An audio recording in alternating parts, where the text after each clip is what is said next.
Sud Radio Regard de Femme, Michel Vianès. Bonjour Michel. Bonjour Jean-Marie. Présidente de l'organisation non gouvernementale Regard de Femme. Michel, lundi prochain, dans 2 jours, 25 novembre, c'est la journée internationale de lutte contre les violences faites aux femmes. Évidemment, ça ne pouvait pas vous échapper, Michel. Malheureusement, oui. Et pour lutter contre ce fléau, une journée, bien sûr, n'est pas suffisante. Et c'est pour ça que l'ONU a mis en place une quinzaine appelée Oranger le monde, qui s'étend du 25 novembre au 10 décembre, la journée des droits humains internationaux.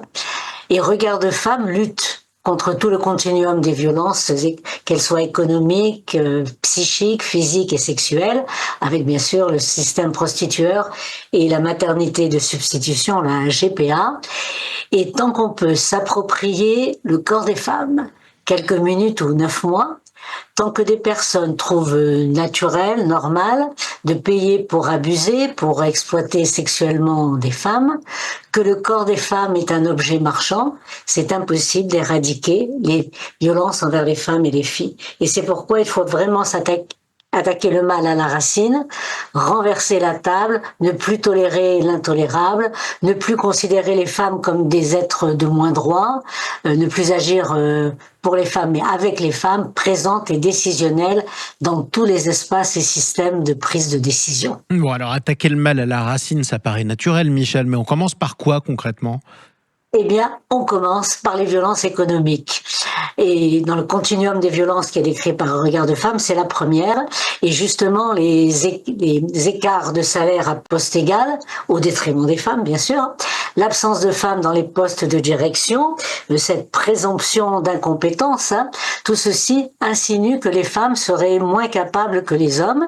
Et d'ailleurs, cette année, il y a de nombreuses actions qui montrent cette persistance de la hiérarchie patriarcale homme-femme dans l'espace économique et proposent des solutions.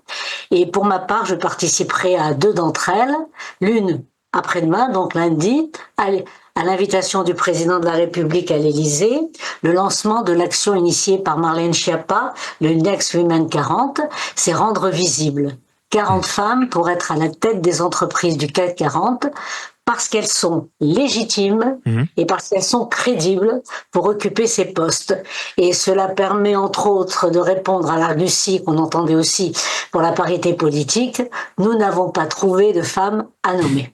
Effectivement. Vous allez reparler d'ailleurs prochainement de ces violences économiques, Michel. Oui, et en particulier, parmi les autres événements auxquels nous allons participer, enfin je vais participer, c'est le 10 décembre pour clore la quinzaine Oranger le monde.